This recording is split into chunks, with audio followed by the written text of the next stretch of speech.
Buenas, hola a todos y a todas. Soy Amin Ali de FIDAI y se me ha encomendado la tarea de relatarles y comentarles los hechos que se sucedieron antes, durante y después de la masacre de Sabri Yatila. Para esto voy a tratar de hacer un abordaje relatando principalmente los hechos y por supuesto las interpretaciones que se puedan hacer al respecto son variadas y quedará en el lugar de cada uno hacerlas y puede haber muchas visiones diferentes respecto de lo que sucedió. Pero bueno, voy a tratar de hacer un relato y por supuesto voy a dar nuestra posición al respecto, ¿no? Eh, Vamos a contextualizar un poco. Sabra y Shatila son campamentos de refugiados palestinos. Los refugiados palestinos son personas que han tenido que emigrar de Palestina, que han tenido que dejar sus lugares y no pueden regresar a su lugar de origen, a su pueblo de origen, a Palestina, y tampoco tienen plenos derechos civiles en los lugares en los cuales se asientan. En el caso de los refugiados palestinos, en su mayoría estos se asentaron en las zonas de los países limítrofes, en los países limítrofes, en la región de Medio Oriente, Jordania, Siria, Líbano. En este caso los campamentos de Sabra y Yatila están en el Líbano y también en otros países del resto del mundo. Eh, la zona experimentaba algunos conflictos regionales, tanto por la presencia ya de por sí conflictiva del Estado de Israel, del Estado ocupante de Israel, como así también conflictos entre los propios países y también algunos conflictos internos. Y en este caso, en el caso del Líbano, en este momento se estaba dando la guerra civil libanesa, que enfrentaba a distintas facciones políticas dentro del Líbano. En particular, en este caso nos centraremos en la falange libanesa, que es el sector de derecha libanés. Y en este conflicto de la guerra civil libanesa se produce quizás, digamos, fuera de la guerra civil libanesa, se produce un hecho externo que es el que empieza a desencadenar todos los sucesos. Este es en junio, el 3 de junio el 3 de junio de 1982 es asesinado en un atentado el embajador israelí en el Reino Unido. En un momento se acusó a la OLP, después se comprobó de que este atentado fue realizado por un grupo que no tenía vinculación con la OLP, sino más bien una oposición a la OLP. Este asesinato del embajador israelí en el Reino Unido provoca una respuesta por parte de Israel de invadir el Líbano en búsqueda y a la caza de los milicianos palestinos, de los combatientes palestinos a los que acusaba de haber perpetrado este atentado. Es así como llegan hasta el sur de Beirut, cerca de próximo a donde se encontraban los campamentos de Sabra y Yatila, y aquí es donde Israel comienza a tener muchas dificultades en avanzar, ¿no? En estos meses que transcurrieron desde este atentado hasta que se da la situación de Sabra y Yatila. Habían podido avanzar muy pocos metros en territorio libanés hacia el campamento, hacia los campamentos de refugiados palestinos. Esto propicia la intervención de las fuerzas internacionales, quienes median en el conflicto y propician un cese de hostilidades, un desescalamiento del conflicto, que deriva en un acuerdo de que los milicianos palestinos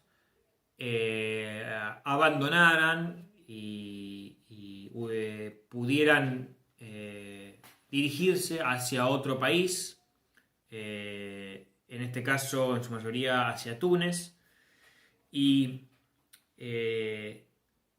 permitiendo así un cese de hostilidades por parte quizás de la parte de los palestinos la obligación o la oferta era dejar y cesar las hostilidades hacia Israel desde el territorio libanés, y para Israel el cese de las hostilidades hacia los campamentos de refugiados palestinos en el Líbano.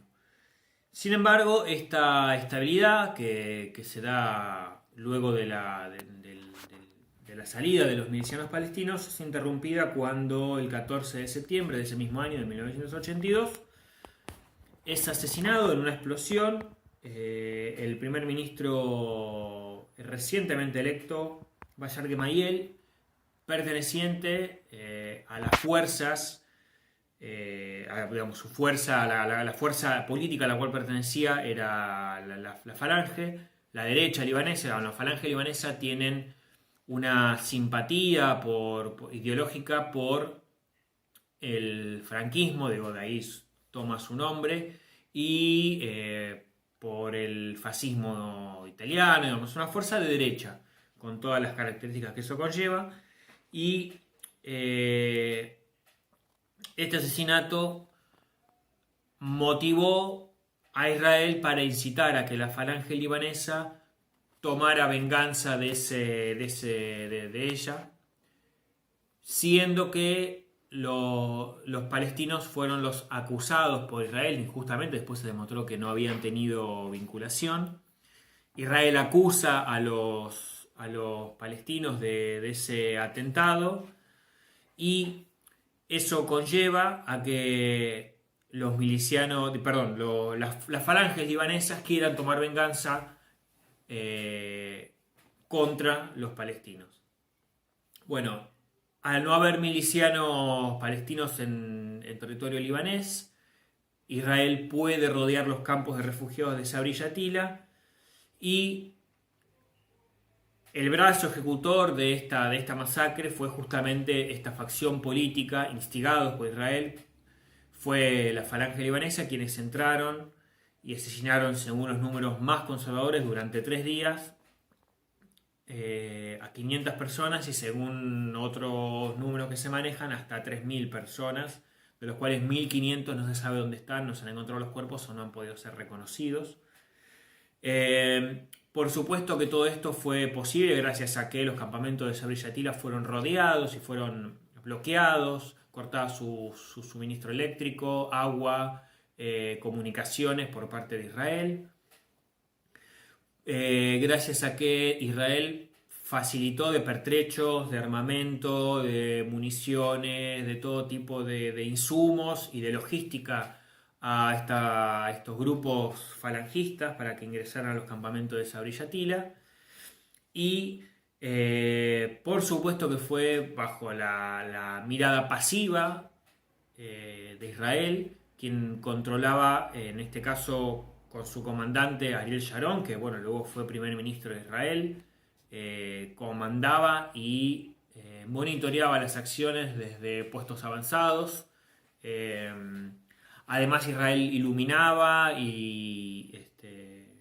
a los campamentos de refugiados con bengalas y con reflectores. Digo esto para entender de que la falange fue solamente el brazo ejecutor de una política y de una decisión de Israel, de una estrategia de Israel para aniquilar a sangre fría a grupos palestinos. Por supuesto que las repercusiones de esto fueron de repudio en todo el mundo, digamos, cuando se empezaron a conocer las imágenes y los hechos. El repudio mundial fue generalizado. Y esto, bueno, creo que a quienes luchamos por los pueblos libres y en particular por la liberación de Palestina y por la justicia de Palestina, esto nos deja la enseñanza de hasta dónde es capaz el enemigo de usar incluso fuerzas que le son ajenas y aliarse con ellas para instigarlas mediante atentado de falsa bandera a cometer crímenes bajo su tutela y bajo su protección. Nos deja la enseñanza de hasta qué punto ocupante israelí es capaz de realizar hechos totalmente espantosos, entre los que quizás no vale la pena o no es agradable de mencionar en este video, pero se incluyen torturas, decapitaciones, mutilaciones, una serie atroz de hechos. Entre las víctimas había principalmente mujeres, niños y ancianos totalmente indefensos, totalmente desarmados. Así que los dejo, bueno, seguir con la actividad. Espero que estos comentarios y este relato les haya servido un poco para conocer cómo fueron los hechos y los sucesos, y que bueno, cada uno tendrá sus interpretaciones y sus posiciones, y dejamos entonces así en el recuerdo a los mártires de Sabra y Shatila, y bueno, elevamos nuestras plegarias por sus almas y por su recuerdo. Muchas gracias y saludos para todos.